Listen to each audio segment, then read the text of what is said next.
Hello दोस्तों, नमस्कार। मैं स्वागत करता हूं आपका ओके जॉब्स के ऑनलाइन प्लेटफॉर्म में। तो आज से हम जो स्टार्ट करने वाले हैं वो है पॉलिटी, यानी कि राज्य व्यवस्था। और किसकी राज्य व्यवस्था? इंडिया की राज्य व्यवस्था, यानी इंडियन पॉलिटी जो है हम स्टार्ट करने वाले हैं। ये जो इंडियन पॉलिटी है ये आपको भी पता है कि एग्ज़ाम की दृष्टि से, चाहे आप इंडिया में या फिर राजस्थान में कोई सा भी एग्ज़ाम दे लीजिए, ज़्यादातर क्वेश्चंस इसके आते हैं। इसलिए ये बहुत ज़्यादा इम्पोर्टेंट सब्जेक्ट है।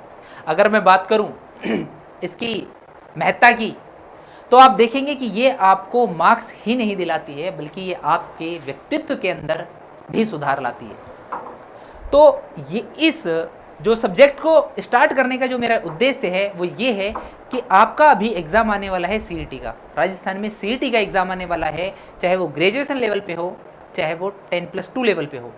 तो जो मेरा मेन उद्देश्य है वो है आपका इस एग्ज़ाम में एक भी क्वेश्चन को गलत ना होने देना। मैं फैक्ट्स पढ़ाऊंगा, आपको रीज़न बताऊंगा, आपको याद करने के तरीके बताऊंगा।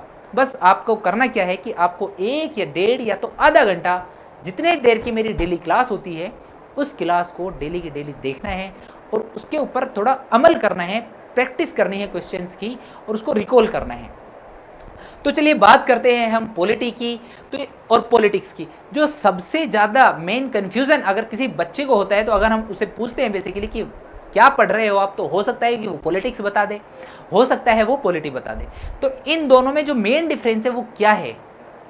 तो चलिए आज हम उसी के बारे में बात करते हैं। आज मैं आपको इसकी भूमिका बता देता हूं कि राज्य जो अपना इंडिया है, यानी कि जो अपना भारत है, उसमें राज्य व्यवस्था की शुरुआत कैसे हुई, कब हुई और क्यों हुई। ठीक है, और उसके बाद हम पढ़ेंगे राजस्थान की जो मेन राज्य व्यवस्था है, यानी कि जो संविधान है हमारा, उसको बहुत अच्छे तरीके से, बहुत अच्छे तरीके से। तो चलिए मैं स्टार्ट करता हूं आपको बताने की जो डिफरेंस है पॉलिटिक्स और पॉलिटी में। देखिए, पॉलिटी स्टार्ट कैसे हुई, पॉलिटी स्टार्ट कैसे हुई। आपको ये भली भांति पता है कि हमारा विकास जो है, जैसा आज मैं आपके सामने खड़ा हूँ, जैसे या फिर जैसे आप खुद हैं, ऐसे एकदम से नहीं हुआ। जो हमारा विकास है वो एक होमो सेपियंस नाम के प्राणी से हुआ, जिसको हम अपना पूर्वज मानते हैं, जो कि एक बंदर था या फिर एक वानर था, यानी कि एक कपी था। ठीक है, तो अब उसकी शुरुआत हुई। जैसे ही उसका उद्भव हुआ, तो आपने पाया होगा कि जब आपने हिस्ट्री में पढ़ा होगा कि उसने कैसे आग की खोज की, एक पहिए का आविष्कार किया या पहिए की खोज करी, कैसे उसने लुढ़कते हुए एक लकड़ी के तने को देखा, तो उसके माइंड में एक थॉट आया कि क्यों ना मैं इसको यूज़ कर लूँ, और वैसे उसने according to situation, according to time खुद को डेवलप किया, खुद को मेच्योर किया, खुद को जो है अच्छे तरीके से ऊंचे लेवल पे ले जाने की कोशिश की। तो जब मैं बात करता हूँ उस एरा की, उस टाइम की, तो मैं बताता हूँ कि जब वो एक घुमक्कड़ था, तो उसको नहीं पता था कि पॉलिटी क्या होती है, उसे कुछ नहीं पता था। तो हुआ ये कि जब उसने एक समाज के लेवल पे जब रहना स्टार्ट किया, यानी कि जब वो एक जगह का स्थायी मानव यानी कि आदमी बन गया, तो वो देखता है कि वहां पे कुछ लोग होते हैं। ये मैं वो लोग बना देता हूँ, और फिर मैं इन लोगों से ही आपको समझाने की कोशिश करता हूँ। तो देखिए, ये मेरा एक निश्चित भूभाग है और ये वहाँ पे रहने वाले लोग हैं। अब जब संसाधनों का विकास हो चुका था, वो पशुपालन करने लगा था, उसके पास आग की खोज हो चुकी थी, पहिए का आविष्कार वो कर चुका था, तो उसने क्या पाया? उसने पाया कि उसके मन में या तो द्वेष उत्पन्न होता है किसी को देखने पर, या तो उसके प्रति प्रेम उत्पन्न होता है। ये जो लगाव और अलगाव का भाव था, यहीं से ही पॉलिटिक्स यानी कि राजनीति जन्म लेती है। अब वो राजनीति जन्म क्यों लेती है? सिर्फ चाह एक थी कि खुद को सुपीरियर दिखाना। अब खुद को सुपीरियर दिखाने के चक्कर में ये जो राजनीति है वो आज इतने लेवल पे, आज इतने ऊंचे लेवल पे जा चुकी है कि इसमें कुछ भी हो जाए तो किसी को कोई फर्क नहीं पड़ता, कोई अतिशयोक्ति नहीं है। तो मैं बात करता हूं पॉलिटिक्स की। तो अब मैं थोड़ा एक बार जो इन चीज़ों को जो नोटिस कर रहा था, जो पॉलिटिक्स यानी कि पॉलिटी के जो पितामह कहे जाते हैं, उनका नाम है एरिस्टोटल यानी कि अरस्तु, और उनकी एक बुक है, नाम है द पॉलिटी। तो एक बार चलिए मैं उसके ऊपर लेके चलता हूं आपको, फिर दोबारा से एक्सप्लेन करने की कोशिश करता हूं। देखिए, एक मिनट, ये देखिए। तो उससे पहले मेरे को चलना पड़ेगा पॉलिटिक्स के ऊपर।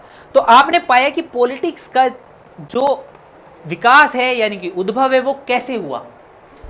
जब किसी के मन में किसी के प्रति प्रेम या तो द्वेष उत्पन्न हो जाए तो हम चाहते हैं कि उसको अपनी तरफ दिखाकर और जो है अटेंशन ग्रहण करें।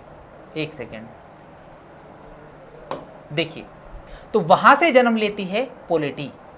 जब हम चार लोग मिलके एक व्यक्ति का दमन करें, जब हम चार लोग मिलके एक व्यक्ति का दमन करें तो वहां से एक दूसरे के मन में जो द्वेष या तो प्रेम उत्पन्न होता है, क्योंकि चार लोगों के बीच में प्रेम उत्पन्न हो जाएगा और एक के बीच में इन चारों का इसके खिलाफ द्वेष उत्पन्न हो जाएगा, तो वहीं पे ही पॉलिटिक्स क्या लेती है? जन्म लेती है। तो अब मैं बात करता हूं व्यवस्था की। तो जो ये पॉलिटिक्स थी, इसी से व्यवस्था का विकास हुआ, क्योंकि वो चाहता था, वो एक सुपीरियर बंदा, सुपीरियर पावर चाहता था, जिससे विकास हुआ राज्य व्यवस्था का। ठीक है, अब ये व्यवस्था किस तरह की हो, अब ये व्यवस्था किस तरह की हो, ये मैं आपको आगे बताने वाला हूं नेक्स्ट स्लाइड में। देखिए, राज्य व्यवस्था यानी कि जो चार लोग थे उन्होंने एक का दमन किया। अब उन चार लोगों के बीच में भी एक द्वेष चल रहा था कि उनमें भी सबसे अच्छा कौन है और उन चारों या फिर पांचों पे रूल कौन करेगा, उस सिस्टम को समझने के लिए हम पढ़ते हैं राज्य व्यवस्था। अब राज्य व्यवस्था को जो पढ़ते हैं तो सबसे पहले उसमें नाम आता है राज्य का, यानी कि राज्य और प्लस व्यवस्था। एक सेकेंड, व्यवस्था। ठीक है, अब अगर मैं राज्य की डेफिनेशन देखूं तो आप पाएंगे कि जैसे कि हमारा भी एक राज्य है, पंजाब, हरियाणा, राजस्थान। और अगर मैं पॉलिटी के हिसाब से बात करूं तो जो राज्य है वो है इंडिया, यानी कि भारत। और भारत में जो सिस्टम है यानी कि जो व्यवस्था है, और वो कैसी व्यवस्था है, वो जो भारत में उस भूभाग पे रहने वाले जो लोग हैं, उस राज्य में जो रहने वाले लोग हैं, उनके लिए जो सिस्टम काम करता है उसी को बोल देते हैं हम राज्य व्यवस्था। और वो सिस्टम किस तरह से काम करता है और पहले किस तरह से काम करता था और वो आज की डेट में किस तरह से काम करता है, वो मैं आज आपको बताने वाला हूं। तो चलिए मैं स्टार्ट करता हूं राज्य की डेफिनेशन से। राज्य को कैसे मैं डिफाइन करूंगा, तो देखिए, राज्य को मैं डिफाइन करने के लिए आपके लिए लाया हूं एक डायग्राम, और उस डायग्राम में पाएंगे कि जनसंख्या, भूभाग, सरकार और संप्रभुता अगर किसी के पास है तो वो ये जो चार चीजें हैं, अगर ये चार चीजें अगर किसी के पास है तो वो एक राज्य कहलाएगा। वो एक क्या कहलाएगा? राज्य कहलाएगा। तो अगर मैं बात करता हूं एक निश्चित भूभाग में, आप मेरे वर्डों पे जरा गौर फरमाइए, एक निश्चित भूभाग में रहने वाली जनसंख्या, एक निश्चित भूभाग में रहने वाली जनसंख्या के ऊपर रूल करने वाली सरकार ऐसी हो कि जो उसकी डिसीजन मेकिंग या फिर सुनाने की जो शक्ति है वो उसकी खुद की हो, यानी कि वो स्वयं प्रभु हो, यानी कि संप्रभुता का अगर उसके पास अधिकार हो, तो वो जो बॉडी है वो कहलाएगी राज्य। अब देखिए, मैंने क्या कहा कि जनसंख्या, भूभाग, सरकार और संप्रभुता अगर किसी एक बॉडी के अंतर्गत है तो वो एक राज्य कहलाएगी। और ये डेफिनेशन जो है एक बंदे ने दी थी, और एक अंकल जी ने दी थी बेसिकली, और उन अंकल जी का नाम है अरस्तु। तो इसीलिए हम जो पॉलिटी का जो जनक है या फिर पितामह, वो एक कहते हैं एरिस्टोटल, यानी कि अरस्तु को। तो आपका एक क्वेश्चन यहां से कई बार पूछा जाता है कि राजनीति का जो पिता है, राजनीति का जो पिता है वो किसको कहा जाता है, तो उसका आंसर होगा अरस्तु। अच्छा, अब मैं बात करता हूं संप्रभुता की, कि संप्रभुता है क्या। संप्रभुता यानी कि स्वयं प्रभु, समझ रहे हो ना, संभु यानी कि स्वयं प्रभु, जो खुद ही प्रभु है, यानी कि जिसके पास ही सब कुछ पावर है, उसके ऊपर कोई पावर देने वाला या फिर उससे लेने वाला कोई नहीं है। यानी अगर कोई डिसीजन ले रहा है तो वो खुद का है, वो होता है संप्रभु, और इसकी जो क्वालिटी है उसको बोलते हैं संप्रभुता। ठीक है, अब मैं बात करता हूं सरकार की।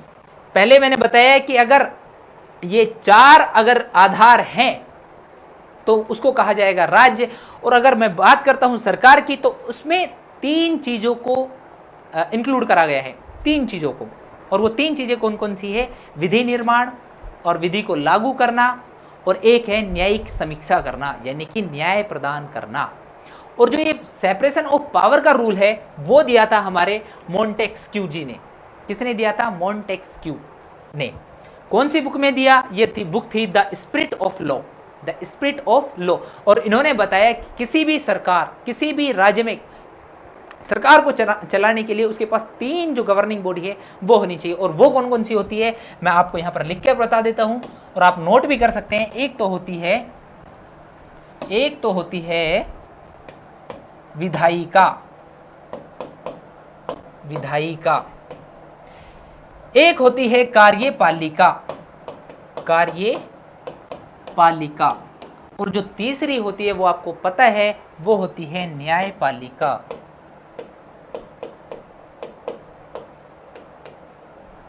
तो अगर किसी सरकार के अंतर्गत ये 3 अंग काम करते हैं तो वो सरकार मानी जाती है और वो बहुत बेहतरीन सरकार मानी जाती है। तो अगर मैं बात करूं भारत में तो विधायिका के 3 अंग है, राष्ट्रपति और एक संसद। और संसद में 2 चीज आती हैं, लोकसभा, यानी कि संसद में आ जाती है लोकसभा, राज्यसभा और राष्ट्रपति, विधायिका। उसके बाद करता हूं कार्यपालिका। ये विधि निर्माण का काम करती है, विधि निर्माण।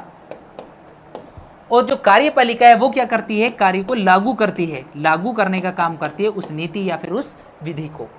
न्यायपालिका इन दोनों को ही कंट्रोल करती है, यानी कि न्यायिक समीक्षा करती है कि जो इसने कानून बनाए हैं वो ठीक है कि नहीं है, जो इसने लागू करे हैं वो ठीक है कि नहीं है। तो इसके बाद जैसे ही मैं आगे बढ़ता हूं तो आपको आगे मिलता है सिस्टम, कि जो ये सरकार है वो इसको जो अच्छे तरीके से इंप्लीमेंट जनता के ऊपर रूल कर पा रही है कि नहीं कर पा रही है। तो जो ये सिस्टम है ये बहुत टाइप का हो सकता है, जैसे कि मैंने कुछ एग्जाम्पल लिए हैं। आप देख रहे हैं भगवान श्री राम का फोटो, आप देख रहे हैं एक राजा का फोटो, भगवान श्री राम XYZ। ये एक टाइम पे एक राजा थे और इस राजा का फोटो जो मैंने लगाया है वो लगाया है राजतंत्र के लिए। अगर एक भूभाग में जहां पर निश्चित जनसंख्या, जो मैंने अभी 4 बताए थे, वहां पे अगर रूल करता है एक राजा, एक व्यक्ति विशेष, तो उसको बोलते हैं राजतंत्र। अगर मैं बात करूं दोबारा से, तो ये सम्राट अशोक का मैंने फोटो लिया है। आप देखेंगे कि आपने पाया होगा पुरानी वाली हिस्ट्री में इन्होंने काफ़ी अच्छी तरीके से शासन किया था। ये भी एक राजतंत्र का उदाहरण है। अगर मैं बात करूं आगे तो द्वैत शासन, डायरकी, यानी कि आपने देखा होगा इंडिया में भी द्वैत शासन लागू हुआ था, यानी कि जब एक बॉडी ऊपर होती है और उसके नीचे एक बॉडी काम करती है तो वहां पे क्या होता है? द्वैत शासन होता है। अगर मैं बात करूं आगे तो धर्मतंत्र, यानी कि थियोक्रेसी, यानी कि एक सब सिस्टम है, एक जनता के ऊपर जो शासन कर रहे हैं वो एक सिस्टम, एक प्रणाली है जहाँ पे जनता के ऊपर रूल किया जा रहा है अलग अलग माध्यम से, अलग अलग तरीकों से। तो यहाँ पे लिखा हुआ है धर्मतंत्र, और धर्मतंत्र के लिए मैंने फोटो लगाया है, यानी कि हमारी टेक्निकल टीम ने फोटो लगाया है दलाई लामा का। इन धर्मतंत्र में एक धर्म विशेष का एक गुरु होते हैं जिसको हम धर्म गुरु होते हैं, और उसके अकॉर्डिंग जो जनता है वो अपना विकास करती है उनके संरक्षण में रहकर। जैसे यहाँ पे एक मैंने पोप का फोटो लिया है, जो पोप का फोटो है, वहाँ इन पोप के हिसाब से जो जनता चलती है वहाँ की, तो वहाँ पे हम बेसिकली बोल देते हैं क्या? धर्मतंत्र। अगर मैं थोड़ा आगे चलता हूँ तो यहाँ पे लिया है मैंने कुलीन तंत्र, और इसको बोलते हैं एरिस्टोक्रेसी। और अगर मैं देखता हूँ तो यहाँ पे मैंने फोटो लगाया है किसका? एलोन मस्क का, टेक्निकल टीम ने। एलोन मस्क, यानी कि अगर कोई अमीर व्यक्ति जनता के ऊपर शासन करता है, यानी कि अमीर लोगों की सरकार अगर जनता के ऊपर शासन करती है तो वो कहलाता है कुलीन तंत्र। अगर मैं बात करता हूं आगे तो ये 2 चचा तो आपको पता ही होगा, ये पहले हिटलर साहब, एडोल्फ हिटलर, यानी कि तानाशाह। ये जो भी कुछ करते हैं ये अपने हिसाब से करते हैं, इनको जनता की कोई परवाह नहीं होती। जैसे अभी लेटेस्ट जो अंकल जी हैं वो तो आपको पता ही होगा, नाम तो पता ही होगा, ठीक है। तो इनका काम क्या होता है कि जो इनको करना है वो करेंगे, ये आपकी किसी भी चीज से इनको कोई फर्क नहीं पड़ता है। ये हो जाता है अपना तानाशाह, और इस सिस्टम को बोल देते हैं तानाशाही, यानी कि डिक्टेटरशिप। और अगर मैं बात करता हूँ लोकतंत्र की, तो ये हमारा प्यारा भारत है और आप देख रहे हैं लोकतंत्र। और इसी लोकतंत्र की हम बात करने वाले हैं कि एक्चुअली वास्तव में लोकतंत्र है क्या। क्या जनता का शासन है? लोग, अगर मैं देखूं तो लोग को मैं रिलेट करता हूं लोग से, और इसका जो रियल मीनिंग है वो भी होता है लोग, यानी कि लोग, लोकतंत्र, यानी कि लोगों का जो तंत्र है, लोगों का जो सिस्टम है, वही तो लोकतंत्र है।